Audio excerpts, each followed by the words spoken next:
Assalamualaikum warahmatullahi wabarakatuh. Waalaikumsalam warahmatullahi wabarakatuh. Selamat pagi Bapak Ibu, salam sejahtera bagi kita semua. Yang terhormat Kepala SMK Negeri 1 Wurosari Bapak Suratno, Sarjana Pendidikan Magister Pendidikan.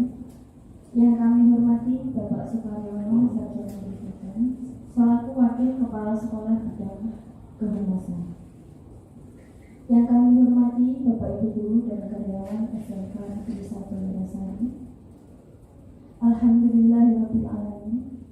Puji syukur mari kita panjatkan kepada Allah Subhanahu wa taala atas limpahan rahmatnya kita dapat berkumpul dalam acara diseminasi penyebaran pemahaman dan pengalaman penerapan budaya positif oleh calon guru penggerak angkatan 9 SMK Negeri 1 Wurosari dalam keadaan sehat walafiat.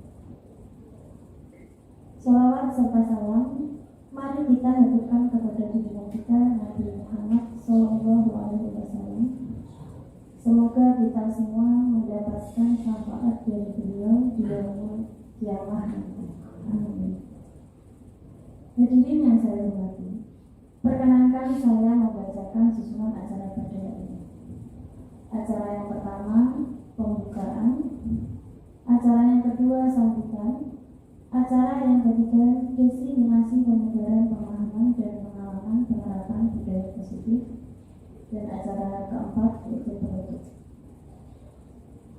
Hadirin yang saya hormati, dahulu dari Kalimantan berupa itu masih kencang lah, harus. Maka pemerintah mengadakan guru penggerak yang luar biasa.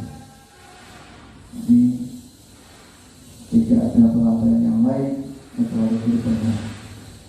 Guru-guru SD itu masih muda-muda, itu jadi kepala sekolah. Ya masih muda-muda.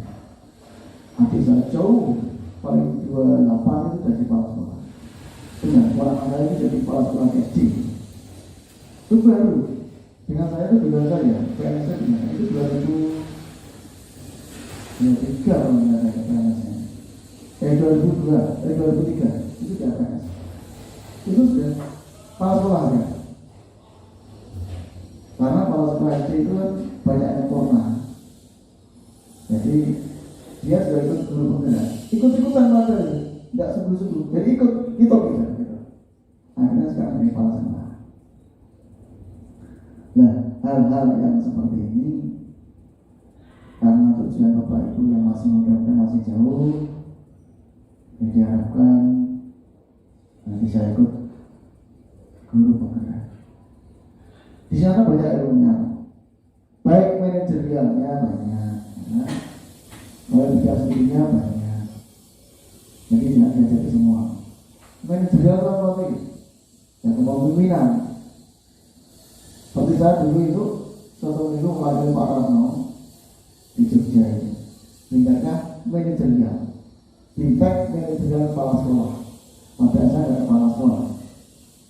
Ya yang negeri semua itu se-Jawa Tengah, DIY dan Bali itu yang negeri itu tidak boleh keluar kepala sekolah. Karena pas PDB. Kemudian yang dididik wakil kepala sekolah. Baik itu kurikulum, sarkas, humas, siswaan itu yang disampaikan siapa? Ya yang ketemu di sana itu yang itu bahasa semua, yang bahasa kepala sekolah semua. Ada 320 orang kepala sekolah yang tidak itu yang dari negeri Jawa Tengah tok. Kepala sekolah negeri SMK se-Jawa Tengah itu tidak boleh keluar dari sekolah. Itu nggak boleh lakukan kepala sekolah. Yang Bali dan Jogja boleh kepala sekolah. Akhirnya ada banyak pengalaman, banyak hikmah yang saya ambil dari sana, terutama ketemu kepala sekolah. Nah dengan Pak Martin itu guyon-guyonan kita itu nggak kepala sekolah tapi jadi titik kepala sekolah Pak. Iya. Apa mau diangkat? Ya mau gue. Saya nggak pengen kan itu. Karena saya 50 ke atas, nggak bisa. Kepala sekolah kan di bawah itu, di bawah 50. Saatnya jam kedua dimulai. It's time to begin the second lesson.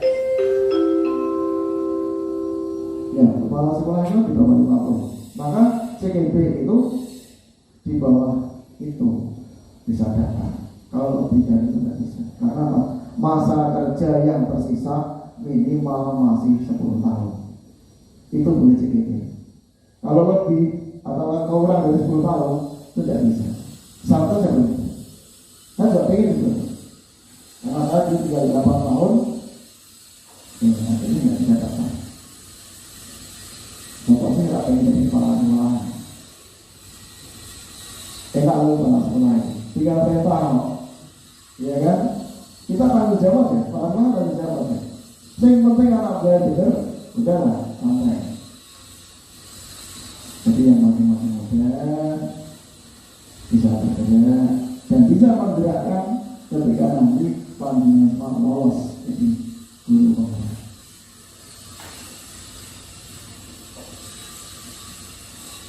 Jadi dari pihak sekolah kami yang selaku kepala sekolah dan saya mohon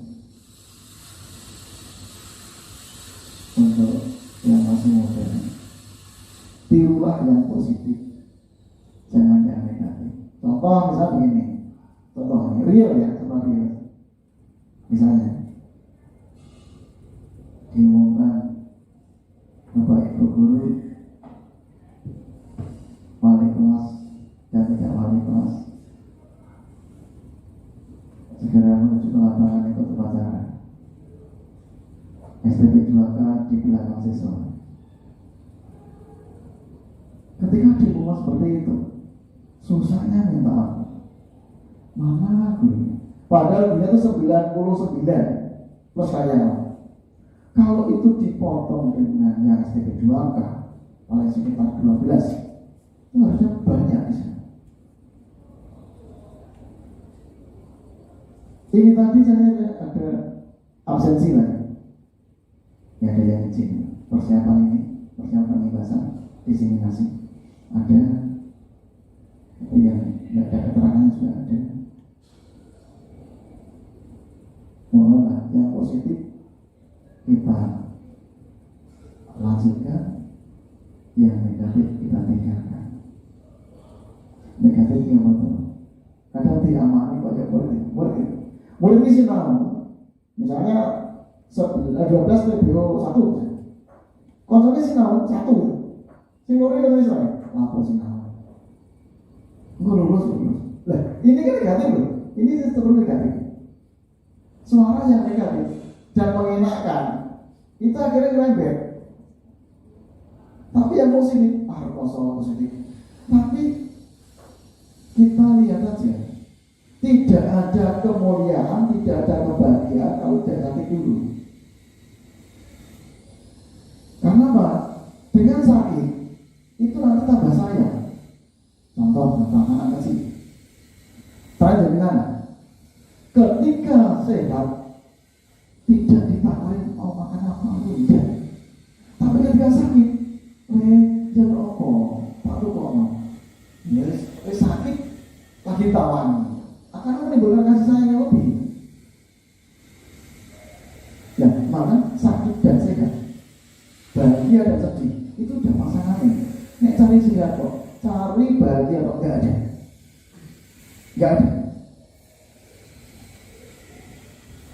Maka kadang ada slogan berakhir-akhir dulu berkata itu betul.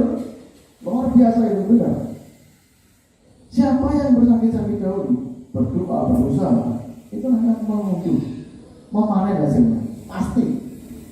Allah tidak salah memberikan. Benar, pasti. Kalau ada ikhlas, ya, janji ikhlas tuh. Ikhlas. Kalau jenengan CKP ini tidak ikhlas, nanti hasilnya tidak ikhlas juga. Dilaksanakan baik, dengan ikhlas. Jangan mengeluh, jangan. Jadi sesuatu kalau mengeluh itu kan tidak ikhlas. Tugasnya wakil ternyata. Jangan mengeluh, dijalani aja, dijalani aja. Tidak ada yang sulit kok sekarang ini, nggak ada. Alat lengkap. Jadi mau apa? Ada. Ada. Contoh, tugasnya apa? Cari Google ada. Nanti gimana jalan itu paling gampang. Gampang, gitu. Cari tugas apapun ada. Ada. Di Google itu banyak sekali. Tidak usah khawatir. Ya, tidak ada kata sulit sekarang. Wah sulit Pak, nggak ada. Oh dosennya sulit Pak, nggak ada dosen sulit. Dosen sulit itu kita selondoi aja. Selondoi ya, dibawahi aja. Mesti orang itu orang Jawa ya. Orang Jawa itu matinya kan di pangku. Matinya di pangku. Coba, pandangan lihat aja. Ya, ada seorang teman yang susah diatur kan. Selondoi aja, jajak ya kan, jajak kemana. Nanti kita tolong dikasih, mesti itu, nggak mungkin nggak. Orang Jawa gitu. Jadi mau saya nanya, selondoi aja, pasti akan berjalan lancar. Aku itu cobain begitu bisa, tapi harus usahanya. Begitu ya. Oke, ini sudah setengah jam ya. Nanti ke bagian yang lain. Terima kasih untuk acara lagunya diberikan saya. Dalam itu tadi yang masih muda semangat, ya semangat. Seperti Pak Yadi, Bu Latifah yang belum daftar silakan daftar. Supaya apa? Suatu saat nanti dibutuhkan dan digunakan. Hasil itu digunakan. Pasti tidak ada pemerintah mengadakan program tidak ada tujuan, pasti ada tujuan. Demikian sambutan dari saya. Mohon maaf bila ada yang tidak berkenan di hadapan ini semuanya. Saya manusia biasa, banyak salah. Kalau benar itu hanya Allah. Demikian, terima kasih. Wassalamualaikum warahmatullahi wabarakatuh. Terima kasih Bapak Suparno atas motivasinya. Memasuki acara selanjutnya yaitu disimulasi penyebaran pemahaman dan pengalaman penerapan budaya positif yang akan disampaikan oleh Bapak Ibu Guru Penggerak SMK Siswati Dasari kepada Bapak Suryati Sarjana Komunikasi dan Ibu Dwi Nur Latifah Sarjana Pendidikan Kampus Unpad. Terima kasih. Selanjutnya Bapak.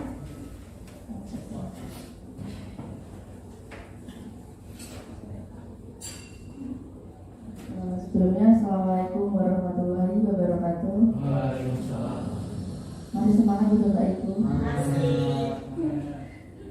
Iya. Terima kasih atas waktu yang telah diberikan kepada saya. Ini sesi selanjutnya saya melanjutkan materi yang telah disampaikan Pak Yadi. Sebelumnya saya berterima kasih kepada Bapak Ibu semua telah menyempatkan waktunya yang sangat berharga, apalagi yang ada jam ya. Tapi sudah menyempatkan waktu untuk hadir di acara kami, yaitu diseminasi penyebaran pemahaman budaya positif di sekolah. Hari ini kita belajar bersama Bapak Ibu. Kami berdua tidak sedang menggurui atau bagaimana, kita hanya menyebarkan saja. Kita sharing bersama, kita berdiskusi bagaimana kita bisa membentuk atau menjalankan budaya positif di sekolah kita. Baik, untuk materi selanjutnya adalah kebutuhan dasar manusia. Sebelumnya saya ingin mengulas tadi materi tentang paradigma belajar dengan paradigma baru. Jadi untuk saat ini kita sudah belajar menggunakan paradigma baru yang benar-benar dirancang untuk siswa kita, yaitu dengan pembelajaran yang berdiferensiasi. Ketika saya mengatakan berdiferensiasi, apa yang ada di benak Bapak Ibu semua? Iya, keanekaragaman. Lalu dari kata different, ya? Berbeda. Nah, selama ini kita melakukan pembelajaran itu masih secara klasikal ya. Kita menganggap anak itu sama, ya, sama. Intinya anak harus bisa mengikuti saya, mengikuti guru. Kalau nggak bisa kita marah. Seperti itu. Nah, padahal setiap anak memiliki tadi yang sudah disampaikan kodrat alam dan kodrat zaman masing-masing. Kita tidak bisa memaksakan hal itu Bapak Ibu. Jadi tugas kita itu untuk bagaimana kita mencari, kita menganalisis kebutuhan dasar anak itu.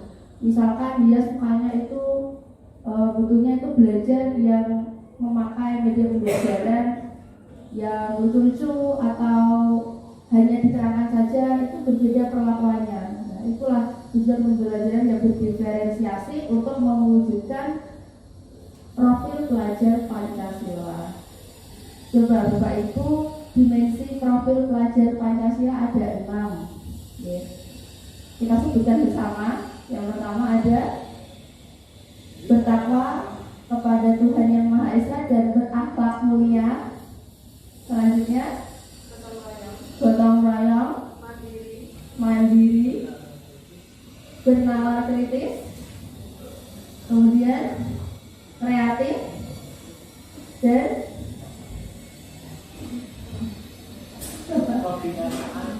berkebinekaan global. Ya. Berarti Bapak Ibu sudah menerapkan di pembelajaran ya. Nah, kembali lagi, ketika menggunakan paradigma baru, kita mengharapkan siswa yang bisa menerapkan disiplin positif berdasarkan nilai-nilai kebajikan. Jadi anak-anak itu tidak kita paksa, tidak kita bujuk atau kita beri sokongan, tidak seperti itu. Jadi itu sudah dari diri mereka, bahwa mereka menyadari dalam diri mereka memiliki nilai-nilai kebajikan itu tadi. Ya. Nah, selanjutnya adalah kebutuhan dasar manusia. Kebutuhan dasar manusia adalah segala sesuatu yang kita lakukan untuk mendapatkan apa yang kita inginkan. Pasti sebagai manusia kita pengen mendapatkan sesuatu. Ketika kita ingin mendapatkan sesuatu, nah kita pasti akan melakukan apapun itu caranya. Seluruh yang kita lakukan memiliki tujuan tertentu dan semua usaha terbaik kita lakukan dalam rangka kebutuhan dasar kita terpenuhi dengan baik. Pokoknya kalau kita mau ingin sesuatu, kita pasti akan berusaha untuk mendapatkannya. Begitu pula dengan anak. Di sini ada 5 kebutuhan dasar Bapak Ibu. Yang pertama ada kebutuhan untuk bertahan hidup, kasih sayang, penguasaan, kebebasan, dan kesenangan. Kita ulas satu persatu. Nah, kebutuhan untuk bertahan hidup itu contohnya seperti makanan, pakaian, tempat tinggal, keamanan, kesehatan. Jadi apapun yang berhubungan dengan fisik kita, itu kita punya kebutuhan dasar itu. Kita lapar, berarti kita butuh makanan. Kita pasti butuh pakaian. Itu yang kebutuhan utama kita. Yang kedua adalah kasih sayang dan rasa diterima. Rasa diterima, diperdulikan, berbagi, kerjasama, menjadi bagian dalam kelompok. Kita semua pasti butuh diterima ya. Seperti saya di depan ini, saya berbicara, saya kan butuh diperhatikan ya sebenarnya. Ya, terima kasih sudah memperhatikan. Kalau saya tidak diperhatikan, nanti saya tuh malah caper. Ya, seperti anak, mereka tuh mencari cara agar diperhatikan. Seperti itu. Kemudian penguasaan, yaitu harga diri, keinginan untuk dianggap, memimpin, berprestasi, diakui dan didengar. Contohnya saja, ada seorang anak yang memang dia pintar, dia ingin diakui.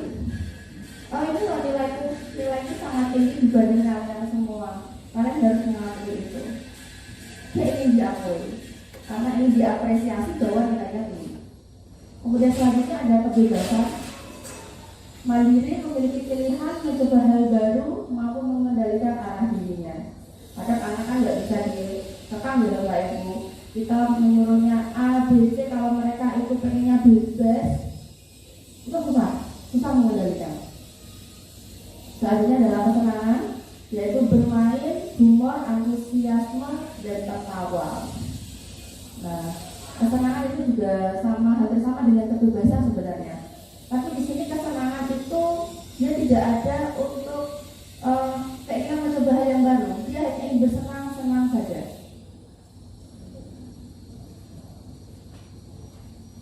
Nah, kebutuhan dasar tadi inilah yang mendasari adanya motivasi perilaku manusia. Motivasi merupakan dorongan yang timbul pada diri seseorang secara sadar atau tidak sadar untuk melakukan suatu tindakan dengan tujuan tertentu. Jadi sadar atau tidak sadar, poinnya di sini. Ada tiga motivasi yang bisa mempengaruhi perilaku manusia. Yang pertama adalah menghindari ketidaknyamanan dan hukuman. Biasanya murid ini melakukan disiplin diri karena dia takut dihukum. Pasti kan? Tujuan kita mendisiplinkan anak, kadang kan ingin anak ini pokoknya kamu harus patuh dengan hukuman, harus patuh dengan aturan ini. Anak kan merasa tertekan, anak tidak akan merasa nyaman. Sebenarnya anak itu takut, anak itu mengikuti peraturan itu bukan dari motivasi diri, tetapi dari motivasi ekstrinsiknya itu tadi, karena dibayang-bayangnya rasa takut itu. Kemudian mendapatkan imbalan atau penghargaan dari orang lain. Nah, murid melakukan disiplin karena ingin mendapatkan imbalan. Ini juga merupakan motivasi ekstrinsik. Oh iya, kalau saya rajin, kalau saya ikuti peraturan, nanti saya dapat reward nih dari guru. Nah, itu jangan seperti itu Bapak Ibu. Ternyata setelah saya pelajari, penghargaan itu juga ada sisi negatifnya. Tidak selalu positif. Kita kan selalu mikirnya, oh kalau ada siswa pintar kita kasih kita traktir makan atau kita berikan apa seperti itu. Kita anggap itu adalah hal yang positif. Ternyata itu menimbulkan efek negatif juga. Selanjutnya adalah menghargai nilai-nilai kebajikan diri sendiri. Murid melakukan disiplin diri karena dia sadar akan nilai kebajikan dirinya. Nah, ini motivasi intrinsik. PR kita sebagai guru adalah ini, menumbuhkan motivasi intrinsik dari siswa. Bagaimana siswa itu sadar melakukan disiplin itu berdasarkan dari dirinya sendiri. Dari disiplin positif yang sudah dijelaskan Kak Edi tadi, bahwa ini adalah suatu cara untuk memberdayakan anak. Bagaimana dia mau melakukan disiplin karena dia sadar akan nilai-nilai kebajikan yang ada pada dirinya, bukan karena paksaan, sogokan, atau ancaman atau hukuman. Berbicara mengenai disiplin, kita pasti mengenal yang namanya hukuman konsekuensi. Nah, ini untuk istilah baru itu restitusi Bapak Ibu. Kita pasti semua pernah menerapkan ya di belajaran kita, atau Bapak Ibu yang tergabung dalam STP sudah tidak asing dengan kata-kata hukuman, kemudian konsekuensi. Pokoknya kamu nggak pakai studi tentang hukum, itu pasti. Kita bedakan dulu di sini. Untuk hukuman itu tidak terencana atau tiba-tiba, spontan. Kalau hukuman biasanya spontan ya. Caranya gara-gara tugas akan lari lapangan 10 kali, spontan tanpa ada kesepakatan. Kemudian murid tidak tahu apa yang akan terjadi atau tidak dilibatkan. Bersifat satu arah karena yang menentukan hukuman adalah guru. Kemudian berupa hukuman fisik atau psikis. Betul atau tidak? Ya. Kemudian konsekuensi. Nah, kalau konsekuensi ini lebih mending terencana atau disepakati sesuai peraturan. Jadi anak memang dilibatkan. Kalau saya berbuat seperti ini, maka konsekuensinya seperti ini. Kemudian tapi murid merasa tetap tidak nyaman. Kemudian sikap guru selalu memonitor murid. Contohnya begitu Bapak Ibu. Misalkan ada anak yang menumpahkan air di buku temannya, kemudian sampai beredar ke bawah. Nah, kalau kita melihat hal itu, apa yang akan kita ucapkan? Bersihkan. merasa tidak nyaman. Padahal dia itu punya inisiatif sendiri. Mungkin, oh iya, belum saya membersihkan, saya mau minta maaf dulu sama yang tak tumpahin tadi. Tetapi kalau konsultasi tidak, kita langsung memberikan konsekuensi terhadap apa yang dilakukannya tadi. Jadi anak tidak ada waktu untuk berpikir. Nah, berbeda lagi dengan restitusi, yaitu proses menciptakan kondisi bagi murid untuk memperbaiki kesalahan. Proses kolaboratif yang mengajarkan murid untuk mencari solusi sendiri. Seperti yang saya katakan tadi, ketika ada anak yang melakukan kesalahan menumpahkan air di buku temannya, nah, kalau hukuman atau konsekuensi, kita pasti langsung menyuruh anak itu suruh ini. Tetapi kalau restitusi, kita masih memberi waktu anak itu untuk berpikir. Oh, sebenarnya saya bagaimana? Saya harus bagaimana? Kita menawarkan kepada siswa untuk berpikir, untuk mencari solusi atas permasalahannya. Ketika solusi itu keluar dari pikiran siswa, maka dia akan punya tanggung jawab untuk menyelesaikannya. Berbeda dengan hukuman atau konsekuensi, itu hanya jangka pendek begitu. Yang masuk ke perbedaan, contoh kasus siswa karena tidak mengerjakan tugas. Kalau hukuman, ya pasti dihukum lah, apa saja keluar dari mulut kita ya. Spontan aja, kita nyuruh apa, seperti ini, hormat bendera selama 10 menit. Ada yang lari keliling lapangan, ada yang membersihkan kelas, dan lain-lain. Kemudian guru marah dan murid menjadi takut. Apa masih enggak? Masih sering marah-marah sama siswa? Ada saya pun juga, saya tidak memungkiri, saya sering marah ya sama siswa. Rasanya tuh kayak sebel aja kalau mereka itu tidak melaksanakan apa yang kita perintahkan seperti itu. Kemudian untuk konsekuensi, guru memberikan konsekuensi untuk mengerjakan tugasnya saat istirahat atau dikerjakan sebanyak 3 kali lipat. Nah, ini ada. Ini juga sebenarnya kejam, tapi tidak sekejam hukuman. Rada diperhalus saja ya ini. Kemudian guru tegas dan siswa menghormati peraturan. Selanjutnya restitusi. Guru menanyakan keyakinan kelas atau dirinya dan membantu siswa menyelesaikan masalahnya. Guru terbuka dan siswa menghormati dirinya dan orang lain. Ketika anak melakukan salah ini tadi, kita tanyakan dulu keyakinan, apakah tindakan kamu itu sesuai dengan keyakinan kelas kita? Nah, jika tidak sesuai, apa keyakinan kelas kita yang sudah kamu langgar? Setelah itu kita tanyakan, apa yang bisa kamu lakukan untuk memperbaiki hal ini? Jadi kita tawarkan pada siswa. Nanti solusi itu akan muncul dari siswa, bukan dari kita. Karena yang bisa mengontrol tadi, menurut teori kontrol, mengontrol diri adalah diri sendiri. Guru tidak bisa mengontrol siswa.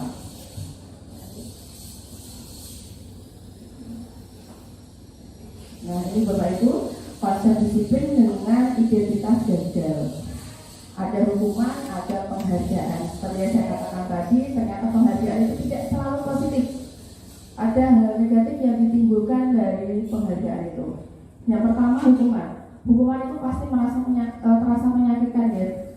Menyakitkan bagi siapa? Ya bagi dia yang dihukum itu tadi. Bisa jadi itu malah menimbulkan dendam dari dia, Pak. Takutnya seperti itu. Apalagi hukuman itu tidak sesuai dengan hati mereka. Kemudian tidak nyaman, pasti anak tidak nyaman. Murid takut, kemudian memaksa. Berarti kan murid harus mengikuti hukuman karena dia melakukan kesalahan. Kemudian murid menyembunyikan kesalahan. Karena dia takut, karena dia tidak nyaman, pasti dia akan menyembunyikan kesalahan. Ayo, kamu tadi seperti ini kan? Enggak, Bu, dia tidak mau mengakui karena dia takut dihukum. Kemudian murid juga menjadi rendah diri. Nah, sekarang penghargaan ternyata tidak efektif, kemudian merusak hubungan atau sifat iri. Jadi ada anak yang itu saja mendapatkan penghargaan, sedangkan ada yang tidak mendapat. Pasti anak itu akan merasa iri. Kok aku gak tahu ya, kok cantik terus ya, padahal aku juga sudah berusaha loh. Kita akan menimbulkan iri dari mematikan kreativitas. Ketika kita menilai pekerjaan siswa itu sudah mati-matian mengerjakan dengan kreativitasnya, tetapi ternyata di mata guru itu masih belum seberapa. Akhirnya anak tersebut merasa diri, ngapain saya mengerjakan susah-susah, nyatanya loh saya nggak dapat apresiasi. Ya itu kreativitasnya bisa mati di sini. Kemudian mendukung dengan sistem ranking. Biasanya kan kalau pembagian rapot atau apa itu tidak bisa dapat hadiah. Nah, yang tidak dapat pasti kan berkecil hati. Apa ya saya dapat hadiah seperti mereka? Kemudian merampas dan menghargai dirinya. Nah ini sudah bahaya.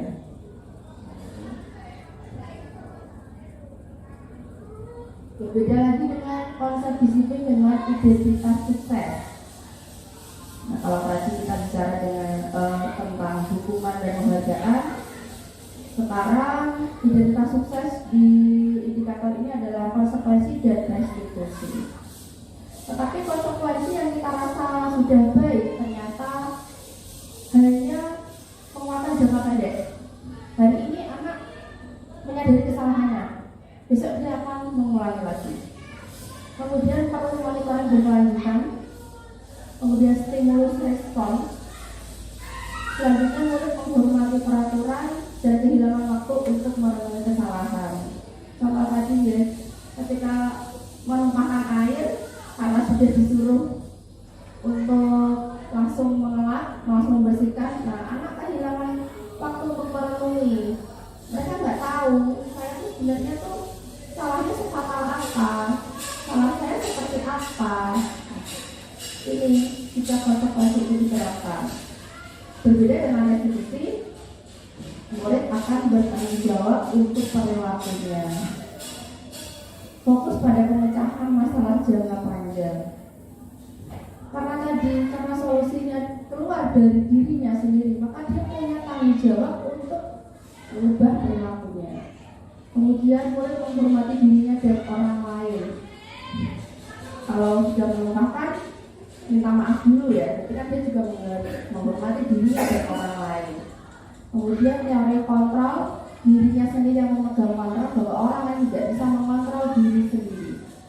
Yang bisa mengontrol hanyalah diri sendiri, bukan orang lain.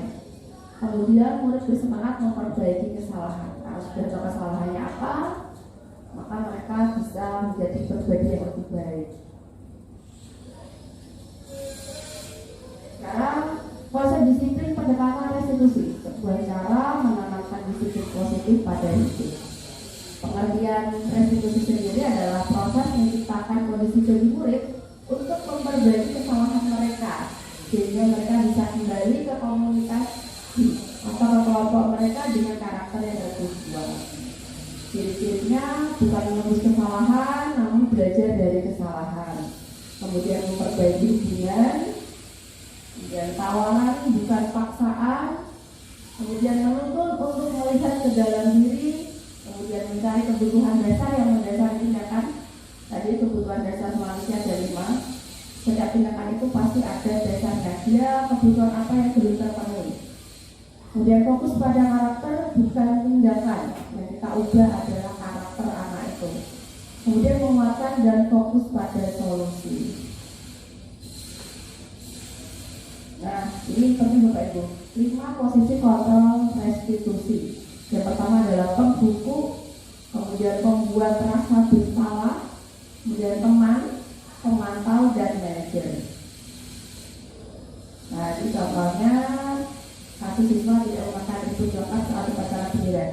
Kalau kita sebagai penghukum biasanya patuhi aturan sekolah, lalu berdiri di depan barisan. Kemudian membuat rasa bersalah. Berapa kali bu guru harus memberitahu kamu, bu guru kecewa sama kamu. Posisi teman, yang tertib buat bu guru bangga, kali ini tidak apa-apa kamu salah. Kemudian pemantau, kamu sudah melanggar, apa peraturan dan konsekuensinya? Kemudian manajer, apakah kamu tahu kesalahanmu? Kira-kira bagaimana kamu akan memperbaiki kesalahan ini? Kita yang diri sendiri Bapak Ibu, posisi mana yang kita terapkan?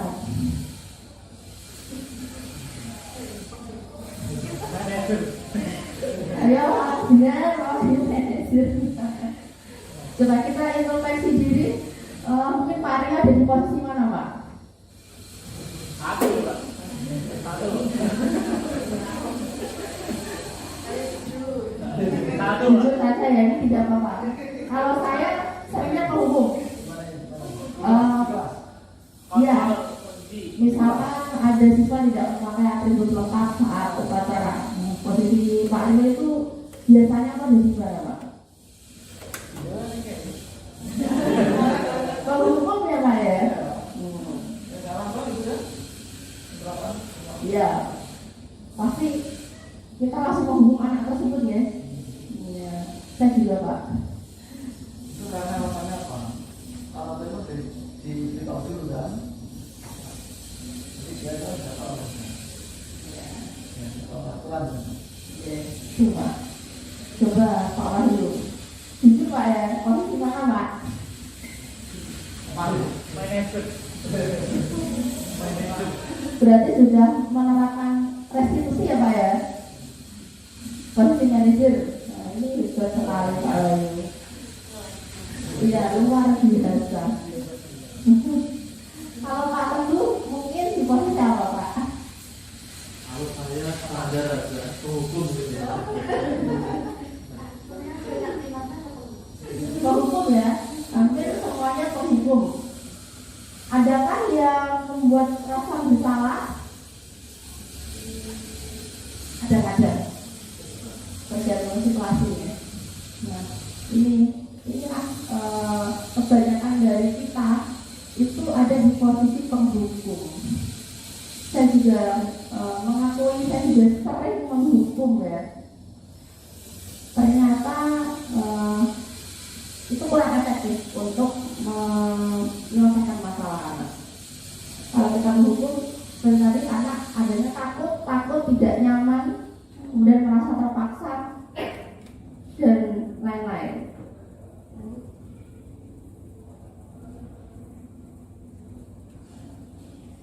Nah, sebelum memasuki keyakinan kelas, itu tadi ketika kita ingin melakukan restitusi, sebaiknya kita melakukan keyakinan kelas dulu di kelas kita masing-masing atau keyakinan sekolah. Karena apa? Karena nanti ketika keyakinan itu dilanggar, nah itu anak nanti yang akan mencari solusinya sendiri, bukan dari kita. Mengapa keyakinan? Mengapa tidak peraturan? Nah, seperti tadi Pak Rio mengatakan bahwa ya anak itu harus dihukum karena sudah melanggar peraturan. Ya, memang realitanya seperti itu. Nah, di sini kita menggunakan kata-kata keyakinan. Mengapa keyakinan? Mengapa tidak peraturan? Ini ada ilustrasi, Bapak Ibu. Mengapa kita memiliki peraturan tentang penggunaan helm pada saat mengendarai kendaraan pribadi atau motor? Yang kedua, mengapa kita memiliki peraturan tentang penggunaan masker dan mencuci tangan setiap saat?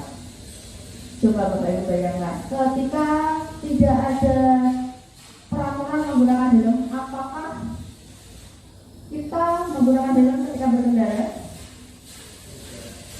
Tidak, karena tidak ada aturan. Padahal ketika kita menggunakan helm, itu tidak hanya aturan, tidak hanya kita memiliki peraturan. Poin pentingnya adalah keselamatan, betul sekali.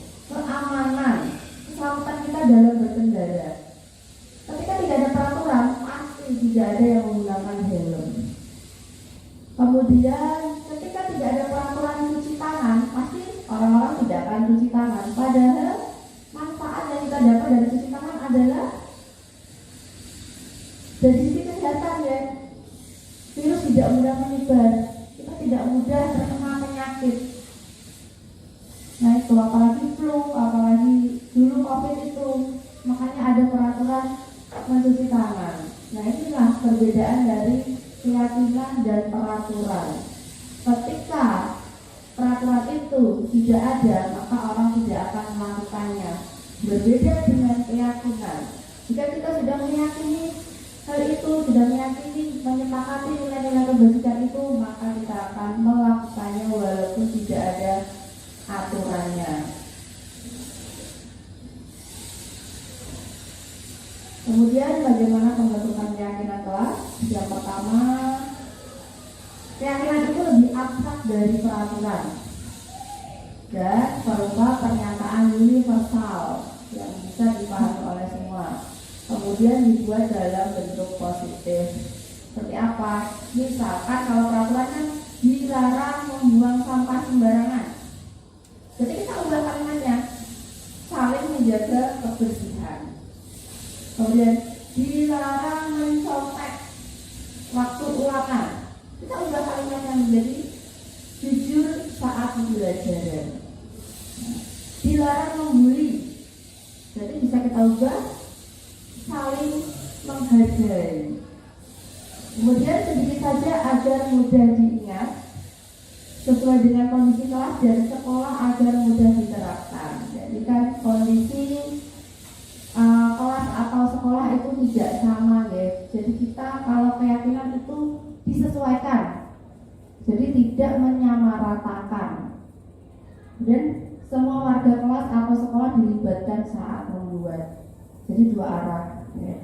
Semua siswa dilibatkan dalam membuat. Jadi tidak hanya keputusan guru saja. Di sini adalah contoh ya. Kemarin saya sudah melakukan pembuatan keyakinan kelas dengan anak wali saya. Yang pertama saya menyampaikan konsepnya seperti apa, kemudian berdiskusi tentang peraturan. Nah, peraturan itu tadi yang kita rumuskan menjadi sebuah keyakinan. Anak itu pengennya apa, di kelas itu biar nyaman itu seperti apa. Kita diskusikan bersama di situ.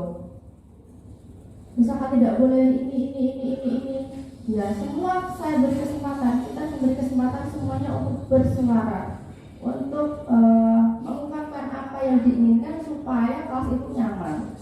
Kemudian ketika semuanya sudah menyuarakan keinginannya, tugas guru adalah menyeleksi. Biasanya kan ada yang sama itu keinginannya.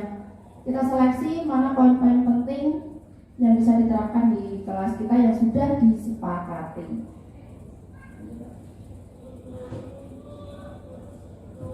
Ini contoh, ketika sudah terbentuk keyakinan kelas, maka kita buat sebuah poster. Kemarin saya mendapatkan 8 untuk keyakinan kelas. Jadi disiplin waktu, belajar dengan antusias, semangat dan percaya diri, dengan saling menjaga kebersihan, saling menghormati sesama, saling membantu dan bekerja sama, kemudian menghargai guru atau teman yang sedang berbicara, selalu menerapkan 5S, senyum, sapa, salam, sopan, santun, kemudian gemar membaca dan menulis sebagai budaya literasi. Kalau sudah disepakati kan enak Bapak Ibu. Nanti kalau anak melanggar kan kita tinggal tanyakan, nah kemarin keyakinan kelasnya bagaimana? Tindakan kamu sudah sesuai belum dengan keyakinan kelas yang kita buat? Nah, anak nanti pasti akan ingatnya ke sana. Anak bisa, oh iya ternyata apa yang saya lakukan itu tidak sesuai dengan keyakinan kelas yang sudah kita sepakati. Memasuki materi selanjutnya segitiga restitusi, suatu proses dialog yang dijalankan oleh guru agar dapat menghasilkan murid yang mandiri dan bertanggung jawab. Restitusi itu ada 3 langkah ya. Yang pertama adalah menstabilkan identitas. Kita semua akan melakukan hal terbaik yang bisa kita lakukan. Kita buat anak nyaman terlebih dahulu ketika anak itu berbuat salah. Kemudian validasi tindakan yang salah, karena semua perilaku memiliki alasan. Dan yang terakhir menanyakan keyakinan. Kita semua memiliki motivasi internal yang mendasari kita melakukan hal tersebut. Untuk langkah menstabilkan identitas ini berdasarkan prinsip membuat kesalahan adalah bagian dari proses pembelajaran. Kalimat-kalimat yang bisa digunakan seperti ini Bapak Ibu. Berbuat salah itu wajar. Tidak ada manusia yang sempurna. Bapak Ibu juga pernah melakukan itu. Ibu atau bapak tidak mau mencari siapa yang salah, tapi ibu atau bapak ingin mencari solusi dari permasalahan ini. Kemudian kamu berhak merasa begitu. Selama ini kita pasti langsung menjudge siswa ya. Ayo, kamu salah loh. Kamu kemarin ini loh. Kita tidak menggunakan kalimat-kalimat yang membuat mereka nyaman untuk mengakui kesalahan mereka. disebutkan anak, padahal itu kurang efektif karena kita tadi di posisi penghukum, maunya kita sudah hukum aja gitu. Selanjutnya adalah validasi tindakan yang salah. Berdasarkan prinsip setiap perilaku berupaya memenuhi suatu kebutuhan tertentu. Nah, kita tanyakan pelan-pelan, kamu pasti punya alasan mengapa melakukan itu. Nah, kemudian padahal kamu bisa melakukan yang lebih buruk dari ini ya. Kamu patut bangga karena melindungi sesuatu yang penting buatmu, dan kamu melakukannya karena mempertahankan sesuatu yang penting bagimu. Ketika kita mau anak mengakui kesalahannya, kita jangan menjudge dulu, kita jangan langsung menyudutkan. Saatnya jam keempat dimulai. It's time to begin the fourth lesson. Kita ajak bicara bahwa oh iya, alasannya apa, kenapa kamu melakukan itu. Dan nanti pasti ngaku dan mengaku semua perbuatannya. Yang terakhir adalah menanyakan keyakinan berdasarkan prinsip teori kontrol bahwa pada dasarnya kita termotivasi secara intrinsik. Nah, tadi kita melakukan itu dari motivasi intrinsik sendiri sebenarnya, bukan dari orang lain. Contoh kalimat yang bisa kita gunakan adalah apa keyakinan kelas kita, nilai-nilai apa yang telah disepakati bersama, kemudian seperti apa gambaran sebuah kelas yang ideal menurut kamu, kemudian kamu ingin menjadi orang yang seperti apa yang bisa kamu lakukan untuk memperbaiki kesalahan ini. Nah, itu perlu kita terapkan ke anak. Jadi nanti solusi keluar dari anak sendiri, bukan kita yang menentukan. Kita nggak usah pusing-pusing Bapak Ibu. Biasanya kita mencari solusi. Oh kamu setelah ini. Sekarang setelah adanya restitusi, biar anak yang berpikir. Gitu. Nah ini ada contoh penerapan restitusi dari saya. Kasusnya itu anak sering datang terlambat.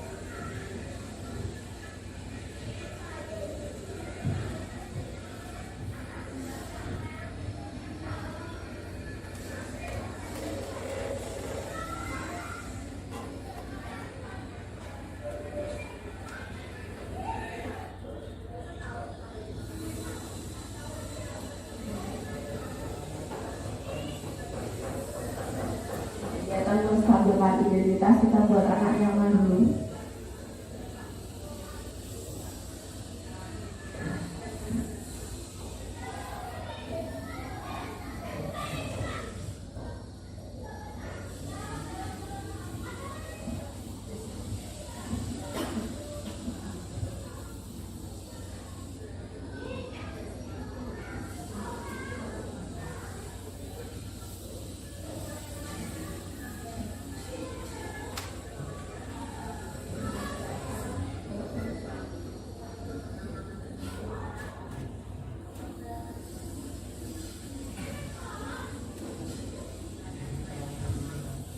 Guru mengatakan bahwa kita di sini tidak sedang mencari siapa yang salah, tetapi mencari solusi dari permasalahan ini.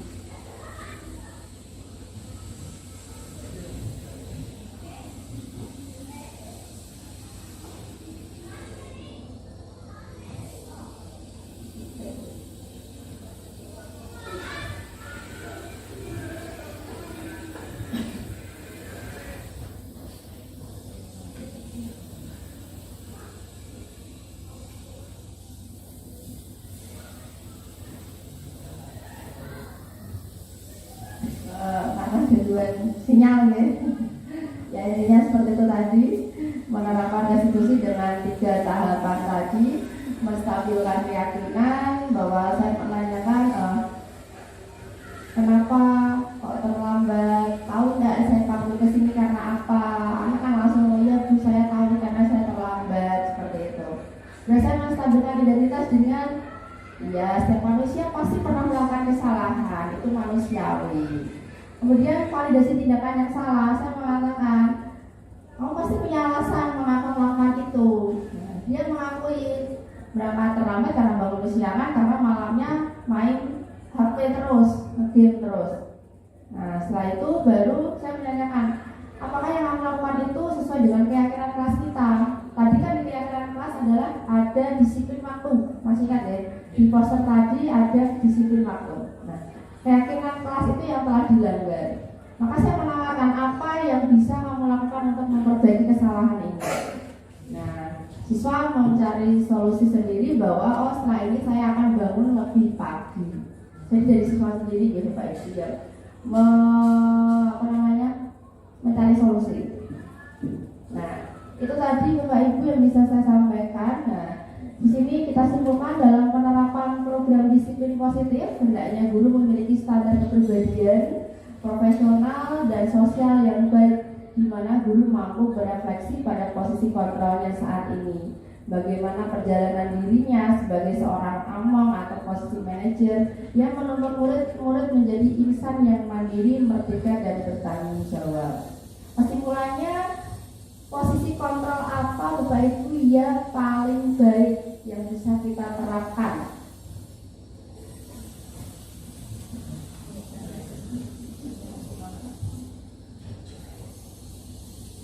Ternyata posisi kontrol mana yang paling baik dan efektif yang bisa kita terapkan ke anak? Manajer, ya. Kalau bisa manajer, ya. Pelan-pelan kita menerapkan itu dan kita memposisikan diri sebagai manajer. Kita hilangkan pelan-pelan posisi kita sebagai penghukum. Karena dampaknya sangat negatif, anak merasa tidak nyaman, merasa tertekan, bisa jadi malah menimbulkan dendam di hati mereka karena tidak sesuai dengan keinginan mereka. Begitu, mungkin ada pertanyaan, kami persilahkan. Oh ya. Terima kasih Bu Nur Latifah. Saya Ibu Diana Amir. Sedikit yang ingin saya tanyakan terkait dengan kegiatan restitusi ya. Hal-hal yang harus kita lakukan apa saja ya Ibu? Mohon dijelaskan. Terima kasih. Terima kasih atas pertanyaannya. Langsung saya jawab ya. Untuk restitusi tadi sudah saya jelaskan ada 3 langkahnya, yaitu menstabilkan identitas, kemudian memvalidasi tindakan yang salah, dan yang terakhir adalah menanyakan keyakinan. Untuk langkah itu sebaiknya dilakukan secara urut ya, karena kita akan menggali dulu anak itu tahu tidak kesalahannya apa. Kemudian kita ingin menggali dari anak tersebut alasannya melakukan hal itu apa. Nah, baru kita menanyakan keyakinan agar anak itu bisa mencari solusi sendiri. Jadi kalau bisa kita lakukan secara urut untuk langkah-langkah restitusi itu tadi. Biar kita hasilnya maksimal Bapak Ibu. Jadi ampun di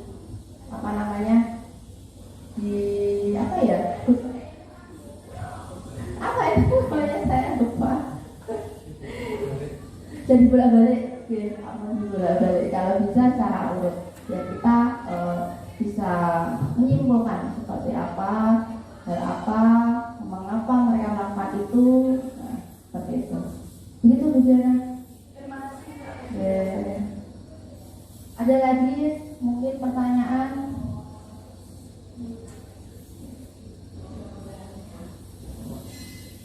Ini.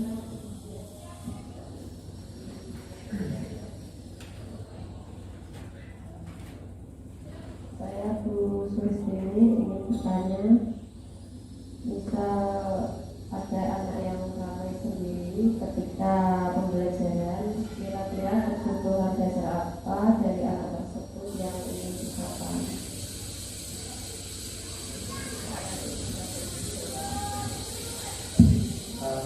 Saya bisa mencoba menjawab dari pertanyaan studi ini bahwa bagaimana ketika ada anak ramai sendiri ya.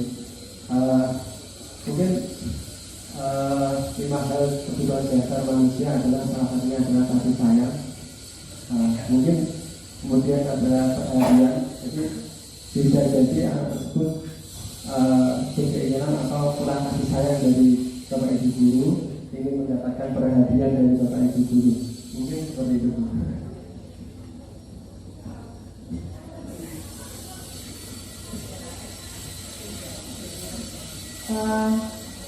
Apa ada pertanyaan lagi Bapak Ibu? Jika tidak mungkin cukup sekian. Terima kasih atas perhatian Bapak Ibu semua. Semoga apa yang saya sampaikan dapat bermanfaat. Kita belajar bersama-sama, nanti bisa kita terapkan bersama di sekolah kita untuk mewujudkan budaya positif. Akhir kata, Assalamualaikum warahmatullahi wabarakatuh.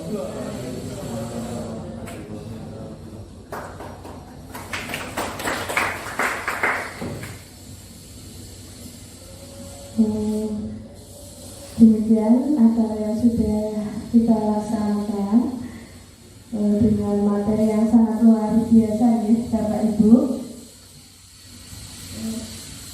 Untuk selanjutnya kita cukup sekian ya. Agar lebih bermanfaat, marilah kita tutup acara pada siang hari ini dengan baca alhamdulillah bersama. Alhamdulillahirabbil alamin. Demikianlah diseminasi penyebaran pemahaman dan pengalaman penerapan budaya positif oleh calon guru penggerak Angkatan 9 SMK Negeri 1 Wirosari. Terima kasih atas perhatian Bapak Ibu hadirin semua. Kami mohon maaf jika ada kekurangan atau kesalahan dalam acara ini. Saya tutup. Wassalamualaikum warahmatullahi wabarakatuh.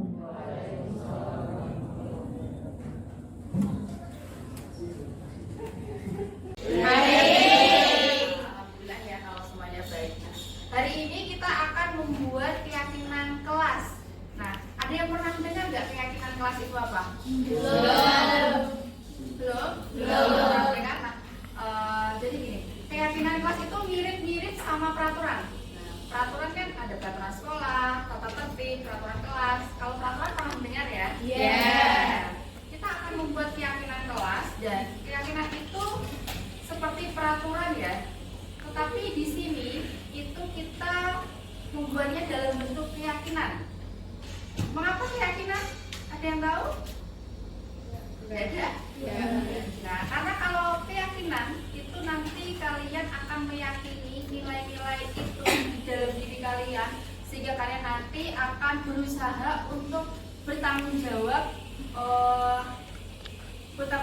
untuk melaksanakan keyakinan itu yang sudah kalian yakini. Nah, contohnya seperti apa? Pasti kalian masih bingung ya. Contohnya seperti ini. Misalkan ya, di kelas ini kita kan membuat peraturan, tetapi dalam bentuk keyakinan. Contohnya, misalkan di kelas ini kita pengen saling menghargai, ya, saling menghargai, saling menghormati. Jadi kita membuatnya dalam bentuk keyakinan saling menghargai antar sesama. Tetapi dalam keyakinan itu kita harus menggunakan pernyataan positif atau kalimat positif. Tidak boleh menggunakan kalimat atau kata-kata negatif. Contohnya seperti ini. Misalkan ya, di kelas ini kita tidak boleh curang ketika ulangan. Nah, di keyakinan itu nanti kalian tidak boleh mengatakan dilarang mencontek. Nah, gunakan kata lain. Berarti kalau dilarang mencontek berarti apa? Jujur. Nah, jujur di dalam pembelajaran. Kan apalagi dari mencontek. Contohnya ada lagi. Misalkan ya, kita ingin menjaga kebersihan lingkungan. Berarti kan kita menggunakan kata positif. Jagalah kebersihan lingkungan. Karena ada juga dilarang membuang sampah sembarangan. Nah, itu kan kata-kata negatif ya, dilarang, jangan, itu jangan ada seperti itu. Di sini paham ya? Paham. Pikirkan kalian ingin menulis keyakinan apa terserah. Nah, nanti Biva akan bagikan kertas tempel ini. Silakan tulis keyakinan di sini. Kemudian nanti tempelkan ke depan. Nah, Biva akan seleksi. Jika ada yang sama, maka nanti akan dipilih yang salah satu aja. Misalkan ada kalimat yang sama. Ya.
Jadi ada disiplin waktu, kemudian belajar dengan antusias, semangat dan percaya diri, kemudian saling menghargai dan menghormati, kemudian saling menjaga kebersihan, saling membantu dan bekerja sama, menerapkan 5S, dan menghargai guru dan teman ketika berbicara, dan gemar menulis dan membaca sebagai budaya literasi.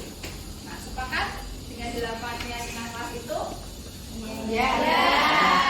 Untuk sepakat, silakan kalian menandatangani ini sebagai bukti bahwa kita semua sudah sepakat dengan keyakinan kelas dan sudah kita buat.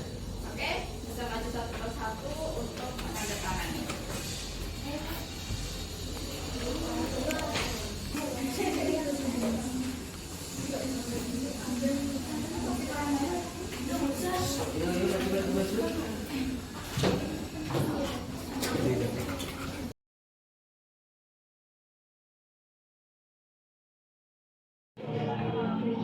Assalamualaikum warahmatullahi wabarakatuh.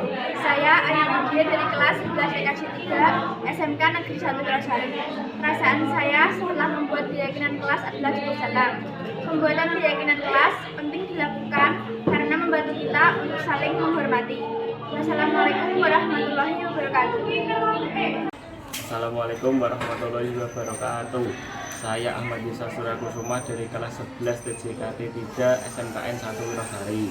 Perasaan saya ketika membuat keyakinan kelas adalah merasa ingin tahu.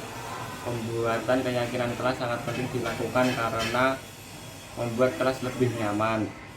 Sekian dari saya. Wassalamualaikum warahmatullahi wabarakatuh. Assalamualaikum warahmatullahi wabarakatuh.